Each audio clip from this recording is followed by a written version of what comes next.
देखिए, पिछली क्लास में हमने इलेक्ट्रोड विभव के बारे में पढ़ा था। अब अगली हेडिंग है हमारी मानक इलेक्ट्रोड विभव, स्टैंडर्ड इलेक्ट्रोड पोटेंशियल। कहने का मतलब कि मानक कंडीशन क्या होता है। तो मानक कंडीशन माना गया है 25 degree centigrade temperature, 1 atmospheric pressure और इलेक्ट्रोड जो होता है वैद्युत अपघट्य के विलयन में एक धातु की छड़ होती है। इसलिए उस वैद्युत अपघट्य का जो कंसंट्रेशन होता है वो 1 मोल पर लीटर होता है, मतलब मोलर सांद्रता में व्यक्त करते हैं। तो लिखते हैं, जब किसी धातु की छड़ को उसी धातु के किसी लवण के 1 मोलर सांद्रता, क्लियर, 1 मोलर मतलब 1 मोल प्रति लीटर सांद्रता के विलयन में 25 डिग्री सेंटीग्रेड केल्विन में कन्वर्ट करेंगे, 298 केल्विन हो जाएगा, पर डुबोया जाता है। तो उस अवस्था में धातु और विलयन के मध्य उत्पन्न विभवांतर उस धातु का मानक इलेक्ट्रोड विभव कहलाता है। इसे ई नाट से व्यक्त करते हैं। ये सिंबल है नाट, ई नाट। ये रिप्रेजेंट करेगा कहीं भी किसी भी मतलब कि सिंबल पे अगर ये नाट आ गया तो समझ लीजिएगा कि ये मानक कंडीशन है। मानक कंडीशन का मतलब टेम्परेचर 25 डिग्री सेंटीग्रेड और वैद्युत अपघट्य का कंसंट्रेशन 1 मोल पर लीटर। और प्रेशर की बात करें, 1 बार होता है 1 ATM, ठीक है। इलेक्ट्रोड पर होने वाली अभिक्रियाओं के आधार पर इलेक्ट्रोड विभव 2 प्रकार के होते हैं। तभी हमने इसके पहले गैल्वेनिक सेल पढ़ा था, तो उसमें 2 इलेक्ट्रोड मतलब 2 अर्ध सेल को आपस में हमने साल्ट ब्रिज और वोल्टमीटर से जोड़ करके सेल बनाया था। तो दोनों इलेक्ट्रोड में एक इलेक्ट्रोड पर ऑक्सीकरण हो रहा था और एक इलेक्ट्रोड पर अपचयन हो रहा था। तो जिस इलेक्ट्रोड पर ऑक्सीकरण अभिक्रिया होती है उसे ऑक्सीकरण इलेक्ट्रोड विभव कहते हैं। उस पर जो विभवांतर उत्पन्न होता है उसको ऑक्सीकरण इलेक्ट्रोड विभव बोलेंगे। और जिस इलेक्ट्रोड पर अपचयन अभिक्रिया होगी उसे ऑक्सीकरण अपचयन इलेक्ट्रोड, मतलब कि उस पर जो विभवांतर उत्पन्न होगा उसको अपचयन इलेक्ट्रोड विभव कहेंगे। जैसे पहला है ऑक्सीकरण इलेक्ट्रोड विभव। अगर मेटल है तो मेटल का ऑक्सीकरण का मतलब इलेक्ट्रॉन त्याग करके धनायन बनाएगा। तो एम है n इलेक्ट्रॉन त्याग करके M N plus plus N E minus, ये रिएक्शन है हमारा, ये धनायन है। तो ये क्या हो रहा है, ऑक्सीकरण। जानते हैं कि अगर किसी भी मतलब कि एलिमेंट पे अगर आवेश बढ़ता है, ऑक्सीकरण संख्या बढ़ती है उसकी, तो क्या बोलते हैं, उसका ऑक्सीकरण होता है। या जनरल कह सकते हैं अगर कोई पदार्थ इलेक्ट्रॉन त्यागता है तो उसका ऑक्सीकरण होता है। इसमें क्या हो रहा है ना, देखिए इलेक्ट्रोड भी मतलब कन्वर्ट हो जाए एम एन प्लस में, एम किस में कन्वर्ट हो जाए, एम प्लस में। तो सेम इसी तरह से अगर ऑक्सीकरण इलेक्ट्रोड विभव को हमको रिप्रेजेंट करना है, लिखेंगे E M M N plus, ऑक्सीकरण इलेक्ट्रोड पोटेंशियल, ठीक है। ऑक्सीकरण विभव भी बोलते हैं, ओपी से कभी कभी इसे रिप्रेजेंट किया जाता है, ओपी, ठीक है, ऑक्सीडेशन पोटेंशियल। अगर ये यही कंडीशन अगर स्टैंडर्ड होगा तो क्या बोलेंगे इसको, SOP, समझ लीजिएगा, स्टैंडर्ड ऑक्सीडेशन पोटेंशियल, ठीक है। अपचयन, तो अपचयन इलेक्ट्रोड विभव, अगर जिस इलेक्ट्रोड पर अपचयन होता है उस पर जो विभव उत्पन्न होगा वही क्या कहलाएगा, अपचयन इलेक्ट्रोड विभव। अपचयन में क्या होता है ना कि धातु का धनायन इलेक्ट्रॉन एक्सेप्ट करके धातु के रूप में निक्षेपित होता है इलेक्ट्रोड पर। तो यहाँ पे हम सेम यही तरह के एम एन प्लस से कन्वर्ट हो जाए एम में, तो इसको अगर रिप्रेजेंट करना होगा अपचयन इलेक्ट्रोड विभव को, तो E M N plus oblique M, ठीक है। तो इसको हम बोल सकते हैं RP, रिडक्शन पोटेंशियल। अगर कंडीशन स्टैंडर्ड हो जाए तो नाम हो जाएगा SRP, standard reduction potential, clear. थोड़ा समझ में आ गया। जिस इलेक्ट्रोड पर ऑक्सीकरण अभिक्रिया होती है उस इलेक्ट्रोड पर उत्पन्न विभव को ऑक्सीकरण इलेक्ट्रोड विभव कहते हैं। उसे EM प्लस M से व्यक्त करते हैं, नहीं, EM से MN प्लस से व्यक्त करते हैं। जिस इलेक्ट्रोड पर अपचयन अभिक्रिया होती है उसे अपचयन इलेक्ट्रोड विभव कहते हैं। उसे E अपचयन मतलब MN+2M, ठीक है। शायद दिक्कत नहीं होनी चाहिए। इलेक्ट्रोड विभव की चिन्ह परिपाटी, साइन कन्वेंशन जानना है हमको। तो दोनों मतलब एक दूसरे की विपरीत अभिक्रियाएँ हैं। जनरल हम पढ़े हैं, अगर कोई पदार्थ इलेक्ट्रॉन त्यागता है तो उसका ऑक्सीकरण होता है, अगर कोई पदार्थ इलेक्ट्रॉन ग्रहण करता है तो उसका अपचयन होता है। तो दोनों क्रियाएं एक दूसरे की एंटी हैं, उल्टी। तो यहाँ पे उल्टी अभिक्रिया को समझाने के लिए हमको क्या करना, सिर्फ सिंबल चेंज करेंगे। अगर ऑक्सीकरण प्लस है, ऑक्सीकरण विभव प्लस हो रहा है, तो हमारा अपचयन विभव क्या हो जाएगा, माइनस, साइन चेंज होगा। वही साइन कन्वेंशन पढ़ना है। तो जिन इलेक्ट्रोडों पर होने वाली अर्ध विक्रियाओं के मानक इलेक्ट्रोड विभव के मान अधिक होते हैं, उन इलेक्ट्रोडों पर अपचयन अभिक्रिया होने की प्रवृत्ति अधिक होती है, तथा जिन इलेक्ट्रोडों के मानक इलेक्ट्रोड विभव कम होते हैं, उन इलेक्ट्रोडों पर ऑक्सीकरण अभिक्रिया होने की प्रवृत्ति अधिक होती है। ठीक है, ये याद रखिएगा, एक पॉइंट है जनरल। IUPAC 1957 द्वारा अनुमोदित आधुनिक पद्धति के अनुसार ऑक्सीकरण तथा अपचयन विभवों को निम्न प्रकार से स्पष्ट किया गया है। तो हम ध्यान से यहाँ पे समझ लीजिएगा, मानक ऑक्सीकरण विभव और मानक अपचयन विभव दोनों सेम। जैसे मानक ऑक्सीकरण विभव इक्वल टू माइनस मानक अपचयन विभव। अगर हम कहें कि किसी भी इलेक्ट्रोड का मानक ऑक्सीकरण विभव x वोल्ट है, उसका मानक अपचयन विभव माइनस x वोल्ट होगा, बस यही अंतर है। ठीक है, अब मानक अपचयन विभव को ही हम क्या मानते हैं, मानक इलेक्ट्रोड विभव। अगर कहीं भी मानक इलेक्ट्रोड विभव लिखा हो तो उसको हम क्या मानेंगे, मानक अपचयन विभव। इलेक्ट्रोड विभव का मतलब अपचयन विभव, और अपचयन विभव को ऑक्सीकरण विभव में कन्वर्ट करना होगा, तो केवल सिंबल हम क्या कर देंगे, चेंज कर देंगे। जैसे मानक अपचयन विभव इक्वल टू प्लस मानक इलेक्ट्रोड विभव, मतलब दोनों सेम होता है। जैसे एग्जाम्पल में कॉपर का मानक इलेक्ट्रोड विभव या मानक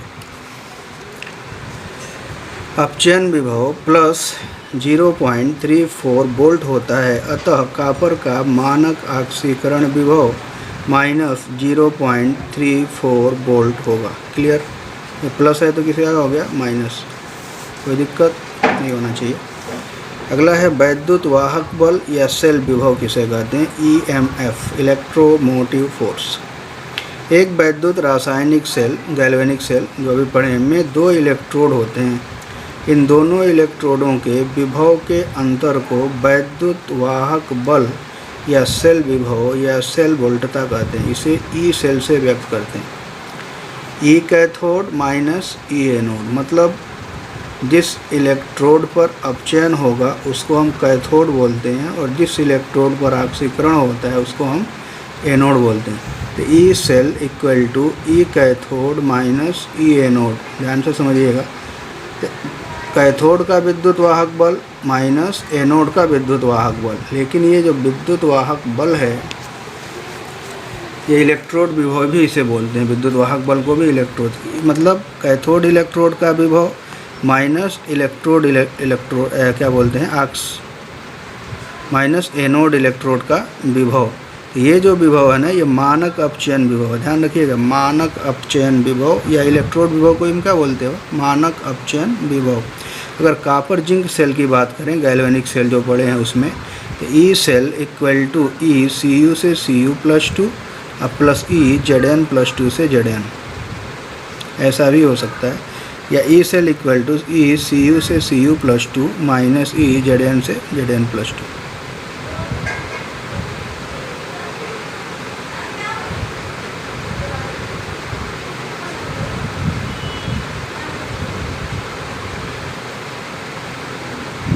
Cu से Cu+2 ऑक्सीकरण, Zn से Zn2 से Zn अपचयन, Cu से Cu+2 ऑक्सीकरण माइनस Zn से Zn+2। कहने का मतलब सीधा ये समझ लीजिए कि ई कैथोड का मतलब कैथोड का मानक इलेक्ट्रोड विभव या मानक अपचयन विभव। ई एनोड का मतलब एनोड का मानक अपचयन विभव। ठीक है, अगर मान लो कि अगर ये कैथोड है और ये एनोड है, हम इस एनोड के मानक अपचयन विभव की जगह पर मानक ऑक्सीकरण विभव का यूज करें तो क्या हो जाएगा, E cathode plus E anode. E anode मतलब ऑक्सीडेशन पोटेंशियल, ठीक है। तो ये भी फार्मूला होता है, E cell equal to E C U से सी यू प्लस 2 और जेड एन प्लस 2 से जेड एन, ठीक है। ये मतलब ऐसा नहीं होना चाहिए, ठीक है। तो दोनों को ऐड कर देंगे तब भी मिल जाएगा हमारा, मतलब अभी जब न्यूमेरिकल करेंगे तो क्लियर हो जाएगा यहाँ पे, अगर नहीं समझ में आ रहा होगा तो। अब इलेक्ट्रोड विभव का मापन कैसे करेंगे। किसी भी एकल इलेक्ट्रोड के निरपेक्ष विभव को मापना संभव नहीं है, मतलब डायरेक्ट अगर कोई इलेक्ट्रोड दे दे और पूछे कि इसका इलेक्ट्रोड विभव ज्ञात करो तो हम क्लियर नहीं कर सकते, ठीक है। मतलब हम माप उसको नहीं सकते, परंतु दो इलेक्ट्रोड अर्ध सेलों से बने गैल्वेनी सेल का विद्युत वाहक बल पोटेंशियोमीटर द्वारा मापा जा सकता है। पोटेंशियोमीटर लगा करके दोनों को लगा देंगे तो विद्युत धारा प्रवाहित हो रही है, कितना विक्षेप आ रहा है, कितना रीडिंग बता रहा है, उसके बेस पर हम इसको कैलकुलेट कर सकते हैं। अतः एक इलेक्ट्रोड का विभव दूसरे इलेक्ट्रोड के सापेक्ष निकाला जा सकता है। जैसे वैज्ञानिकों द्वारा मोलर हाइड्रोजन इलेक्ट्रोड को मानक हाइड्रोजन इलेक्ट्रोड माना गया है। किसको, मोलर हाइड्रोजन इलेक्ट्रोड को मानक हाइड्रोजन इलेक्ट्रोड माना गया है, SHE स्टैंडर्ड हाइड्रोजन इलेक्ट्रोड। सभी धातुओं के मानक इलेक्ट्रोड विभव मानक हाइड्रोजन इलेक्ट्रोड्स के सापेक्ष मापे जाते हैं। मानक हाइड्रोजन इलेक्ट्रोड का विभव स्वेच्छा से 0 वोल्ट माना गया है। ये देखिए क्वेश्चन बनता है हमारा ऑप्शनल कि हाइड्रोजन का इलेक्ट्रोड विभव 0 होता है, क्यों। तो कई ऑप्शन आते हैं, हाइड्रोजन में 1 इलेक्ट्रॉन होते हैं, हाइड्रोजन इलेक्ट्रॉन त्याग करके, मतलब कि पूछता है कि हाइड्रोजन का इलेक्ट्रोड विभव 0 माना गया है, क्यों। वहाँ पे लिखा है कि हाइड्रोजन में 1 इलेक्ट्रॉन होते हैं, हाइड्रोजन 1 इलेक्ट्रॉन त्याग करके धनायन बनाता है, यह हाइड्रोजन का इलेक्ट्रोड विभव 0 माना गया है, ये याद रखिएगा, ये आंसर हमारा होगा, माना गया है। वो हाइड्रोजन इलेक्ट्रोड को हमको दिखाना है तो क्या होगा, एक्वस सॉल्यूशन है, इलेक्ट्रॉन एक्सेप्ट करके हाइड्रोजन गैस रिलीज करेगा, ठीक है। हाइड्रोजन आयन का जो जलीय विलयन में सांद्रता कितनी होगी, 1 मोलर H2 गैस 1 ATM दाब होगा, ये मानक कंडीशन है। इलेक्ट्रोड विभव का मान 0.00 वोल्ट होता है। मानक हाइड्रोजन इलेक्ट्रोड विभव हम बनाएंगे, इसका मतलब कि क्या बोलते हैं, फिगर क्या होगा, कैसे बनाएंगे इसको भी देख लेते हैं। मानक हाइड्रोजन इलेक्ट्रोड बनाने के 1 मोलर हाइड्रोजन आयन सांद्रता, मतलब हाइड्रोजन आयन की जो सांद्रता होगी 1 मोलर के जलीय विलयन में एक प्लेटिनम धातु की प्लेट जिस पर प्लेटिनम ब्लैक की परत जमी होती है लटका देते हैं और 25 डिग्री सेंटीग्रेड ताप पर 1 ATM दाब पर हाइड्रोजन गैस विलयन में प्रवाहित करते हैं। इस इलेक्ट्रोड का मानक इलेक्ट्रोड विभव स्वेच्छा से 0.0000 वोल्ट माना गया है, ठीक है। हाइड्रोजन इलेक्ट्रोड को निम्न प्रकार से प्रदर्शित करते हैं, ठीक है। इलेक्ट्रोड को हमारा देखिए यहाँ पे अपचयन नहीं ऑक्सीकरण हो रहा है, H2 से H+, ठीक है। H2 गैस से H+ में कन्वर्ट हो रहा है ये, तो H2 से H+ में कन्वर्ट हो रहा है, लेकिन हाइड्रोजन गैस है, हाइड्रोजन का इलेक्ट्रोड तो हम बना नहीं सकते हैं, इसलिए कि हाइड्रोजन गैस है, गैस का इलेक्ट्रोड नहीं बनता है। तो इस गैस को हम ना किसी ने धातु के प्लेट पर हम कंडेंस कराते हैं, वही हमारा प्लेटिनम है। तो जिस धातु के प्लेट पर कंडेंस कराते हैं उसको उसी गैस के बगल में लिखते हैं PT, H2/H+, ठीक है। ये एक सिंगल लाइन जो है ना, ये फेज मतलब कि डिफ्रेंशिएट करता है, ये गैसियस फेज है, ये जलीय विलयन है। तो कहीं भी फेज को डिफ्रेंशिएट करना हो वहाँ सिंगल लाइन होता है, और साल्ट ब्रिज को डिनोट करना है तो डबल लाइन होता है, ठीक है। Hydrogen ion hydrogen gas redox युग्म को H+ से H2 रूप में निरूपित करते हैं। यही है हमारा फिगर, बना लेंगे ऐसे बना करके, ये हमारा हो गया। यह H+ का विलयन है, मोलर है, मतलब इसकी सांद्रता 1 मोल प्रति लीटर है। ये हाइड्रोजन में ये इलेक्ट्रोड, ये प्लेटिनम की प्लेट है हमारी, प्लेटिनम ब्लैक से जुड़ा हुआ, ये प्लेटिनम की राड ये लगा हुआ है हमारा, ठीक है। और यहाँ पे ये हाइड्रोजन गैस हम पास करा रहे हैं, इधर से हाइड्रोजन गैस पास कराएंगे तो ये बुलबुले हैं हाइड्रोजन के H+, ठीक है। ये हमारा फिगर हो जाएगा मानक हाइड्रोजन इलेक्ट्रोड, ठीक है। अब कैसे मापना होगा तो क्या करेंगे, तो मानक इलेक्ट्रोड विभव का मापन कैसे करेंगे कि जिस धातु के इलेक्ट्रोड का मानक इलेक्ट्रोड विभव निर्धारित करना होता है उसे सांद्रता और ताप की मानक परिस्थितियों में लवण सेतु द्वारा मानक हाइड्रोजन इलेक्ट्रोड से जोड़ देते हैं। जैसे वहाँ पे एक कॉपर एक जिंक बनाए थे, तो किसी को भी मतलब कि किसी भी धातु के इलेक्ट्रोड का मानक अपचयन विभव अगर या मानक इलेक्ट्रोड विभव कैलकुलेट करना है तो हम क्या करेंगे ना कि एक हमारा इलेक्ट्रोड हाइड्रोजन इलेक्ट्रोड होगा और दूसरा जो होगा उस धातु का इलेक्ट्रोड होगा। ठीक है, दोनों को हम साल्ट ब्रिज से जोड़ के एक वोल्टमीटर के द्वारा जोड़ देंगे और गैल्वेनिक सेल का निर्माण करेंगे। यहाँ पे वोल्टमीटर जुड़ा हुआ है तो यहाँ पे जैसे ही विद्युत धारा जब प्रवाहित होगी हमारी, तो विद्युत धारा प्रवाहित होने की वजह से इस वोल्टमीटर की रीडिंग पर कोई ना कोई मतलब वैल्यू आएगी। मान लीजिए कि x वोल्ट शो कर रहा है, तो अगर x वोल्ट शो करेगा इसका मतलब ये हो गया ना कि ये पूरा का पूरा जितना इलेक्ट्रोड विभव शो कर रहा है ये टोटल किसका है? मेटल का। क्यों? इसलिए कि ये हाइड्रोजन का इलेक्ट्रोड विभव 0 है और सेल विभव, सेल का जो सेल विभव होता है वह इलेक्ट्रोड और कैथोड के विभवों का योग होता है। ठीक है, इसलिए जो टोटल जो x दिखाई देगा ये टोटल का टोटल किसका होगा? धातु का इलेक्ट्रोड विभव होगा। मानक हाइड्रोजन इलेक्ट्रोड से जोड़ देते हैं और प्राप्त गैल्वेनिक सेल का EMF, प्राप्त गैल्वेनिक सेल का जिस धातु के इलेक्ट्रोड का मानक इलेक्ट्रोड विभव निर्धारित करना होता है उसे सांद्रता और ताप की मानक परिस्थितियों में लवण सेतु द्वारा मानक हाइड्रोजन इलेक्ट्रोड से जोड़ देते हैं और प्राप्त गैल्वेनिक सेल का EMF पोटेंशियोमीटर या वोल्टमीटर द्वारा माप लेते हैं। इस सेल का जो EMF होता है उसे धातु का मानक इलेक्ट्रोड विभव SHE मानक हाइड्रोजन इलेक्ट्रोड के सापेक्ष कहते हैं, क्योंकि मानक हाइड्रोजन इलेक्ट्रोड का विभव शून्य होता है। मानक हाइड्रोजन का विभव शून्य है तो जितना भी रीडिंग शो करेगा वो टोटल किसका हो जाएगा? मेटल का, धातु का। ठीक है, कोई दिक्कत नहीं, बस लिख लेंगे। बहुत ज़्यादा मतलब ये सारे क्वेश्चन इसमें से इलेक्ट्रोड विभव आएगा, इस सिलेबस में है, इसको डिलीट नहीं किया गया इस साल के लिए। मानक इलेक्ट्रोड विभव के अनुप्रयोग में विद्युत रासायनिक श्रेणी है। तो विद्युत रासायनिक श्रेणी आप लोग 10th क्लास में पढ़े होंगे, तो यहाँ पे हमको विद्युत रासायनिक श्रेणी से कोई खास मतलब नहीं है, ना ही क्वेश्चन इससे हमारे पूछे जाते हैं। लेकिन यहाँ पे इलेक्ट्रोड विभव के कुछ मान होंगे, विद्युत रासायनिक श्रेणी क्या होती है तो इसके बारे में हम अच्छी तरह से मतलब पढ़ भी चुके हैं, जानते भी हैं, और यहाँ पे भी थोड़ा सा मतलब अगर बुक में होगा तो पढ़ के जान लेंगे। लेकिन यहाँ पे डिफिनीशन की बात करें कि धात्विक तथा अधात्विक तत्वों को उनके मानक इलेक्ट्रोड विभवों के क्रम में रखने पर, क्रम में रखने का मतलब इंक्रीजिंग आर्डर कर दो या डिक्रीजिंग आर्डर रखने पर एक श्रेणी प्राप्त होती है जिसे विद्युत रासायनिक श्रेणी कहते हैं।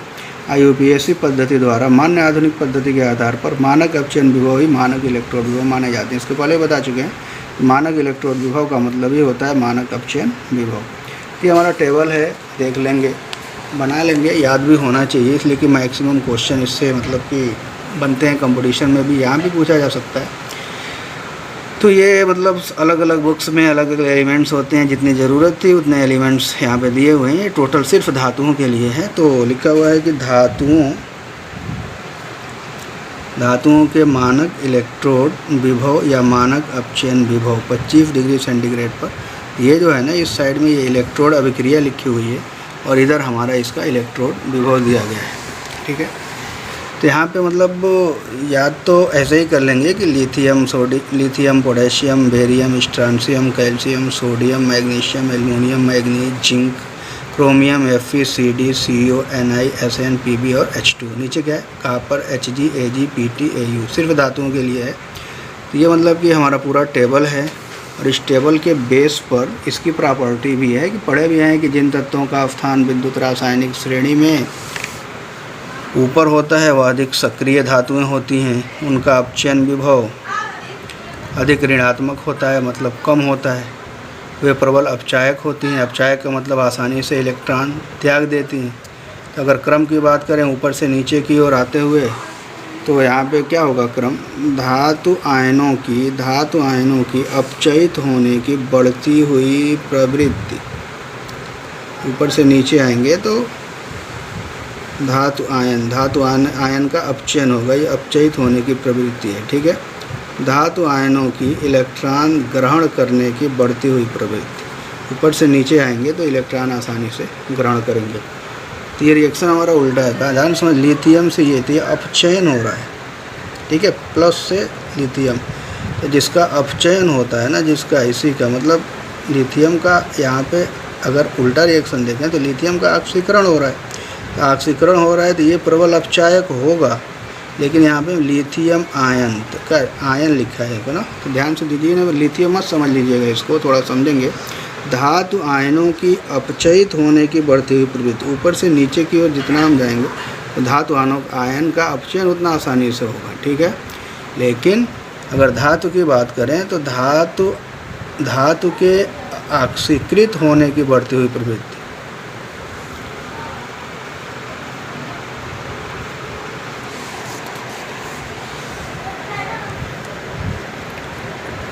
धातु के ऑक्सीकृत इलेक्ट्रॉन मतलब ऑक्सीकृत होने की घटती हुई प्रवृत्ति होगी। आयन के अपचयित होने की प्रवृत्ति और धातुओं के ऑक्सीकृत होने की घटती हुई प्रवृत्ति, जितना भी मतलब नीचे जाएंगे उतना ही मतलब आसानी से धातु इलेक्ट्रॉन नहीं त्यागेंगे। मतलब सबसे इजी तरीके से कौन त्यागेगा? लिथियम। जो इलेक्ट्रॉन का त्यागना, इसका मतलब लिथियम का ऑक्सीकरण। जो जितना आसानी से इलेक्ट्रॉन त्यागता है उसका वो उतना ही प्रबल अपचायक होता है, ठीक है। ये सारे मतलब कि ये लाइन्स हमारे लिखे हुए हैं, समझ लीजिएगा ध्यान से। धातु आयनों की अपचयित होने की बढ़ती हुई प्रवृत्ति या धातु आयनों की इलेक्ट्रॉन ग्रहण करने की बढ़ती हुई प्रवृत्ति, ठीक है। ये दिया हुआ है, साफ दिखना चाहिए। दिख रहा है कि नहीं? देख लीजिएगा, दिखाई देगा, नहीं तो देख के आराम से लिख लीजिएगा ध्यान से। फिर इधर की अगर बात करें तो लिखा धातुओं के इलेक्ट्रॉन त्यागने की घटती हुई प्रवृत्ति, ठीक है। फिर यहाँ से दूसरा लाइन है, धातुओं के ऑक्सीकृत होने की घटती हुई प्रवृत्ति। फिर अगली लाइन है हमारी, धातुओं की घटती हुई रासायनिक सक्रियता। ऊपर से नीचे की ओर जाने पर सक्रियता क्या होती है? घटती है। धातुओं की घटती हुई अपचायक क्षमता, कहने का मतलब जो ऊपर विद्युत रासायनिक श्रेणी में एलिमेंट्स हैं वो प्रबल अपचायक हैं, जो नीचे की ओर हैं वह दुर्बल अपचायक हैं। अगर उल्टा कहें तो जो ऊपर एलिमेंट्स हैं वह दुर्बल ऑक्सीकारक हैं और जो नीचे एलिमेंट्स हैं वह प्रबल ऑक्सीकारक है, ठीक है। क्लियर? तो ये टेबल बना करके देख लीजिएगा, बहुत काम देगा ये। इसकी वजह से हम बहुत से रिएक्शन पढ़े हैं कि जिन तत्वों का स्थान विद्युत रासायनिक श्रेणी में हाइड्रोजन से ऊपर है वह अम्लों से हाइड्रोजन को विस्थापित कर देती हैं। अगर मान लीजिए इलेक्ट्रोड विभव आपको दिया हुआ है एलिमेंट्स का, अगर जिस पदार्थ का इलेक्ट्रोड विभव निगेटिव होता है, अधिक निगेटिव होता है, वो अधिक क्या बोलते हैं, सक्रिय होता है, ठीक है। इसके बेस पे बहुत से क्वेश्चन होते हैं। तो ये सारे क्वेश्चन आप लोग 10th में भी पढ़े ही थे और नहीं पढ़े होंगे तो यहाँ भी देख लीजिएगा, कोई मतलब ख़ास यहाँ पे ज़्यादा मतलब नहीं होता है, ठीक है। तो इसको टेबल बना करके याद कर लीजिएगा, बहुत काम देता है। कुछ अधातुओं के बारे में भी दिया हुआ है, इसकी तो हमको बिल्कुल ही ज़रूरत नहीं है, लेकिन टेबल था तो बना दिए हैं। अगर मान लीजिए आगे भी आप लोग तैयारी करें तो वहाँ पे ज़रूरत पड़ सकती है इसकी, तो इसको भी देख लीजिएगा। रिएक्शंस हैं कुल, इसको भी बना लीजिएगा। ये भी चार्ट है अधातुओं के लिए। तो चाहे धातु हो या अधातु हो, अगर उनके मानक इलेक्ट्रोड विभव के क्रम में क्या करें हम, उसको सजा दें, मतलब बढ़ते हुए क्रम या घटते हुए क्रम में, तो उसी को हम क्या बोलते हैं, विद्युत रासायनिक श्रेणी, ठीक है। तो यह धातुओं का है, इसको बना लीजिएगा। और फिर धातुओं का है, अगर साफ नहीं दिखाए तो एक बार और देख लेते हैं, तो अच्छे से मतलब बना लीजिएगा एक बार, ये पूरा ध्यान से देख करके। यहाँ से ये, हाँ यहाँ से ऐसे करके पूरा एकदम डिटेल में साफ देख करके अच्छे से बना लीजिएगा, लिख लीजिएगा, याद हो जाना चाहिए कम से कम। ये जनरल एलिमेंट्स है, इसके अलावा भी बहुत से एलिमेंट बहुत से बुक में दिए होंगे, लेकिन सबकी हमको ज़रूरत नहीं पड़ती, ठीक है।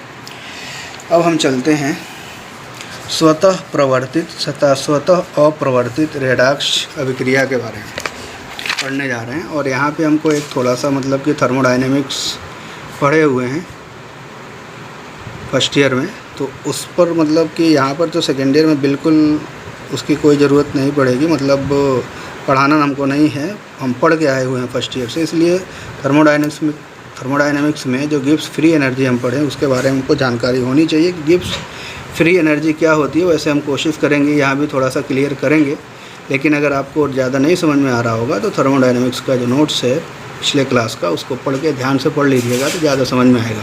उसके बाद एक और चैप्टर था, उसमें क्या बोलते हैं, रासायनिक साम्य और आयनिक साम्य। तो उसमें जो पढ़े थे ना, एक हम पढ़े थे आयनन स्थिरांक, तो उस स्थिरांक के बारे में हम शायद अगर ध्यान से पढ़े हों तो एक और चीज़ आया था, अभिक्रिया भागफल। मान लीजिए कि अगर कोई उत्क्रमणीय अभिक्रिया है, ठीक है, तो उत्क्रमणीय अभिक्रिया का मतलब दोनों डायरेक्शन में होता है। उत्क्रमणीय अभिक्रिया तो दोनों डायरेक्शन में होती है, फॉरवर्ड और बैकवर्ड, लेकिन जिस कंडीशन में फॉरवर्ड अभिक्रिया की दर और बैकवर्ड अभिक्रिया की दर, मतलब अग्र अभिक्रिया की दर और विपरीत अभिक्रिया की दर बराबर हो जाती है, तो उसी को हम साम्य अवस्था बोलते हैं। और साम्य अवस्था पर आपको साम्य स्थिरांक लिखना जानते ही हैं, लेकिन अगर रिएक्शन साम्य अवस्था में नहीं है और हम साम्य अवस्था का व्यंजक लिखें तो उसको हम Q से रिप्रेजेंट करते हैं, और उस कैपिटल Q को ही हम क्या बोलते हैं, अभिक्रिया भाग फल। ठीक है, यहाँ पे अभी हम उसके बारे में थोड़ा सा और चर्चा करेंगे। इसके बाद अभी एक इक्वेशन पढ़ना है, नर्स्ट इक्वेशन। ये सबसे हमारी लास्ट हेडिंग होगी और उसी से हमारा चैप्टर समाप्त होगा। उस पर बहुत न्यूमेरिकल पूछे जाते हैं। एक दिन उसको पढ़ाने में नर्स्ट इक्वेशन के लिए एक लेक्चर लगेगा और एक लेक्चर उसके न्यूमेरिकल पे। ठीक है, तो ये स्वतः प्रवर्तित और अप्रवर्तित, इस नाम से ही पता चलता है कि जो अभिक्रियाएँ अपने आप होती हैं उसको स्वतः प्रवर्तित अभिक्रिया। जैसे जल का क्या व्यवहार है कि उच्च तल से निम्न तल की ओर जाता है, तो अगर जल को उच्च तल से निम्न तल की ओर जाना हो तो हमको कुछ नहीं करना पड़ेगा। ऊपर वाले तल पे अगर जल को गिरा दें तो धीरे धीरे ऑटोमेटिक बिना किसी मतलब कार्य किए हुए आराम से वह नीचे तल की ओर चला जाएगा। लेकिन अगर उसी जल को निम्न तल से उच्च तल पर ले जाना हो तो हमें काम करना पड़ेगा। जो अभिक्रिया अपने आप होती है उसे स्वतः प्रवर्तित अभिक्रिया, और जो मतलब कि जिसके लिए हम अलग से फोर्स लगाते हैं, अलग से मेहनत करना पड़ता है, उसको हम क्या करते हैं, स्वतः अप्रवर्तित अभिक्रिया। तो जिस अभिक्रिया के होने की स्वाभाविक प्रवृत्ति होती है स्वतः प्रवर्तित अभिक्रिया कहलाती है। तो जो अभिक्रिया स्वतः नहीं होती है उसे स्वतः अप्रवर्तित अभिक्रिया कहते हैं या कहलाती है। किसी अभिक्रिया का मुक्त ऊर्जा परिवर्तन या गिब्स ऊर्जा परिवर्तन डेल्टा जी पढ़े होंगे, स्थिर ताप और दाब पर उस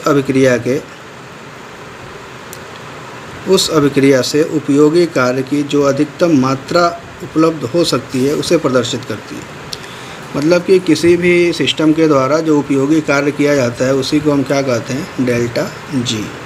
ठीक है, ये फार्मूला होता है delta G equal to minus W maximum. उपयोगी कार्य, डब्लू मैक्सिमम क्या है, अत्यधिक उपयोगी कार्य। कब, ये कंडीशन फिक्स, स्थिर ताप और दाब पर।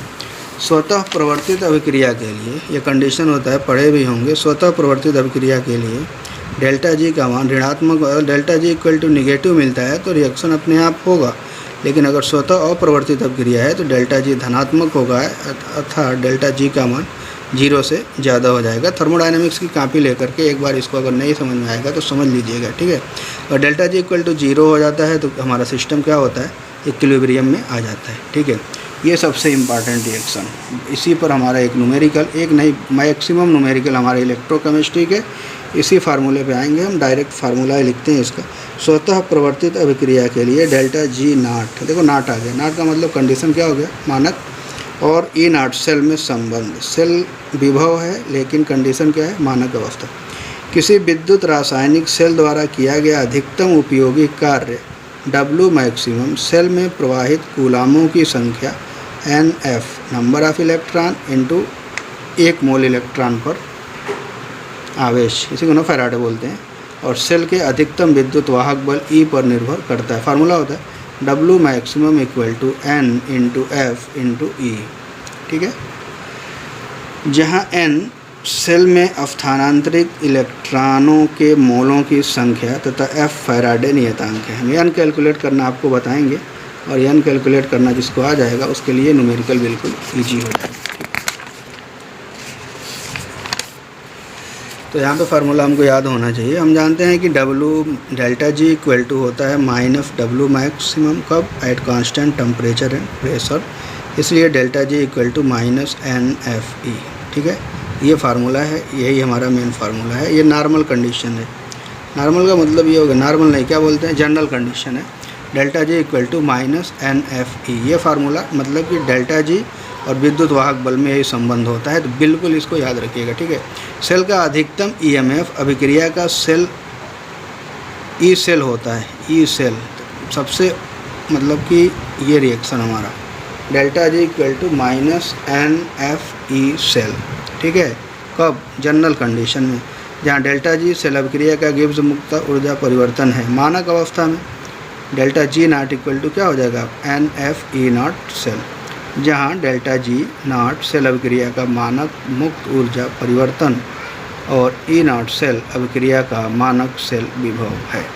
ठीक है, ये फार्मूला हमको याद होना चाहिए और इसी फार्मूले से हम नर्स इक्वेशन ड्राइव करेंगे। एक और अभी टर्म बताए थे, क्या बोलते हैं कि अभिक्रिया भागफल। जैसे मान लीजिए, अगर यहीं पे थोड़ा सा समझा ही देते हैं, अगले लेक्चर में वहाँ से शुरू करेंगे आगे से। तो अगर मान लीजिए कोई रिएक्शन है A plus B equal to C plus D. इस अभिक्रिया के लिए अगर हमको साम्य स्थिरांक का व्यंजक लिखना हो तो क्या लिखते हो, K is equal to product C, जो ये गुणांक होता है ना, ये पावर में जाता है, into D to the power D upon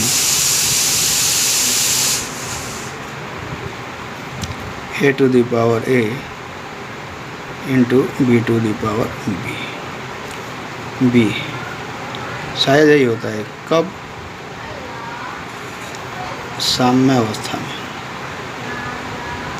जब अगर अभिक्रिया रेट ऑफ फॉरवर्ड रिएक्शन और रेट ऑफ बैकवर्ड रिएक्शन हमारा क्या हो जाए, इक्वल हो जाए, तब ये कंडीशन लगे। ठीक है, लेकिन अगर अवस्था साम्य अवस्था नहीं है तो इसी को हम Q से डिनोट करते हैं। तो Q is equal to same यही होगा, C to the power C into D to the power D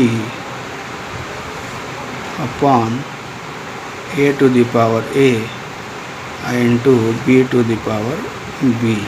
इस Q को हम कहते हैं अभिक्रिया भागफल। तो ये याद रखिएगा। ठीक है, एक और फार्मूला आप लोग पढ़े होंगे, इसको भी देख लीजिए। Delta G is equal to delta G not plus N R T L N Q, या इसी की जगह पर हम एल एन के भी पढ़े होंगे शायद, या इसको हम ऐसे भी लिख सकते हैं, delta G is equal to delta G not plus 2.303 R T log base 10 Q. इस भी फार्मूले को पढ़ के आइएगा थर्मोडायनेमिक्स से। ठीक है, थर्मोडायनेमिक्स में ये फार्मूला होगा, तो इस फार्मूले को देख लीजिएगा। अभिक्रिया भागफल समझ लीजिएगा किसे कहते हैं। साम्य अवस्था में व्यंजक ये होता है, तो इसको बोलते हैं साम्य स्थिरांक। अगर साम्य अवस्था नहीं है तो इसी को हम क्यों बोलते हैं, क्यों उसको बोलते हैं अभिक्रिया भागफल। ठीक है, और ये रिलेशन होता है डेल्टा जी और डेल्टा जी नॉट में। ये रिलेशन अगर आपको पता होगा तो इसी के बेस पर हम ड्राइव करेंगे आगे नर्स्ट इक्वेशन, और उसी नर्स्ट इक्वेशन पर हमारे न्यूमेरिकल होंगे आगे के। तो ठीक है, समझ में आया होगा तो देख लीजिएगा, ध्यान से पढ़ लीजिएगा, और उम्मीद करते हैं कि समझ में आ ही गया होगा। एक बार दो बार वीडियो देख के आप क्लियर कर लेंगे तो समझ में आ जाएगा बात। और एक सिर्फ नर्स्ट इक्वेशन पढ़ना है, इसके बाद से भी आपके सिलेबस में बहुत सी चीज़ें हैं। कई टाइप्स के सेल हैं, प्राइमरी सेकेंडरी सेल, शीशा संचायक सेल, शुष्क सेल, ईंधन संचार, ये सारी चीज़ें आपके सिलेबस से निकाल दी गई हैं। तो पहले हम उसको कवर करते हैं जो हमारे सिलेबस में है, और उसी पर फोकस करते हैं और फोकस करके कंप्लीट करते हैं। गैल्वेनिक सेल भी आपके सिलेबस में नहीं है, वैद्युत अपघटनी सेल भी नहीं है, फैराडे का वैद्युत अपघटन का नियम भी इस साल मतलब निकाल दिया गया है, लेकिन उसका उपयोग है। और उसी के बेस पर निकालने का मतलब ये नहीं कि वो निकल गया तो पूछेगा तो नहीं उसका, लेकिन उसी के बेस पर न्यूमेरिकल है। अगर हम वो नहीं समझेंगे, अगर वो हम नहीं समझे तो उसके वजह से हमारा न्यूमेरिकल मतलब कि हम सॉल्व नहीं कर पाएंगे और प्रॉब्लम हो जाएगी। तो हमको जितना पढ़ाना था पढ़ा ही दिए हैं, बस एक ही हेडिंग बच गया हमारा नर्स्ट इक्वेशन। और नर्स्ट इक्वेशन के बाद एक अगली मतलब कि हमारा न्यूमेरिकल होगा, न्यूमेरिकल सॉल्व करके हम चैप्टर को ख़त्म करेंगे और कोशिश करेंगे कि अगले लेक्चर में ही समाप्त हो जाए, भले ही वो 1 घंटे का वीडियो हो। ठीक है, तो कोशिश करके पढ़िए, और जो लोग नहीं पढ़ रहे हैं उनको भी शेयर करके बता दीजिए कि मतलब कि ये चैनल है और आप लोग पढ़ लें, इसलिए कि टाइम फिर दोबारा मिलने वाला नहीं है।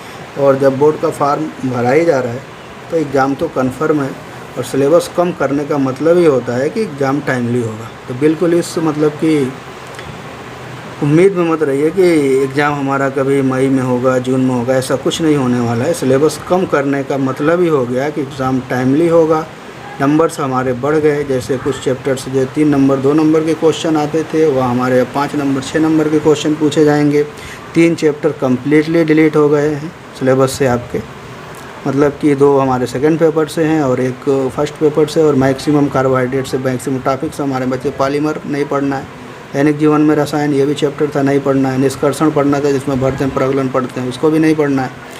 फिर उसके बाद से अभी इसके बाद जो टॉपिक्स हमारे से मतलब कि अगला चैप्टर है केमिकल काइनेटिक्स, इसमें भी कुछ मतलब जनरल चीज़ें हल्की चीज़ें हैं, थोड़ा सा जो टफ था उसको निकाल दिया गया है। फिर उसके बाद से अगर आगे हम बढ़ें सरफेस केमिस्ट्री में तो उसमें भी जो मतलब कि जो थियोरेटिकल टाइप्स के जो क्वेश्चन थे मतलब कि टॉपिक्स थे उसको हटा दिए गए हैं, थोड़ा सा न्यूमेरिकल टाइप्स का और रटने वाला हल्का फुल्का बचा हुआ है। उसके बाद हमारा अगर उसके बाद से एक और हमारा चैप्टर है क्या बोलते हैं जैवाणु, उसमें बस सिर्फ हमको कार्बोहाइड्रेट में ग्लूकोज और क्या बोलते हैं उसमें है सेकंड पेपर में ग्लूकोज और फ्रक्टोज पढ़ना है और उसके बाद से प्रोटीन को डिटेल पढ़ना है। थोड़ा सा वही थियोरेटिकल आपके लिए टफ होगा थोड़ा सा, लेकिन मतलब बिल्कुल जो भी लेंथी सिलेबस लेंथी क्वेश्चंस थे लेंथी टॉपिक्स थे सबको हटा दिया गया, काफ़ी ईजी कर दिया गया। इसका अगर फ़ायदा आप लोग उठा लें तो आपके लिए बहुत अच्छी बात होगी। ठीक है, थैंक यू।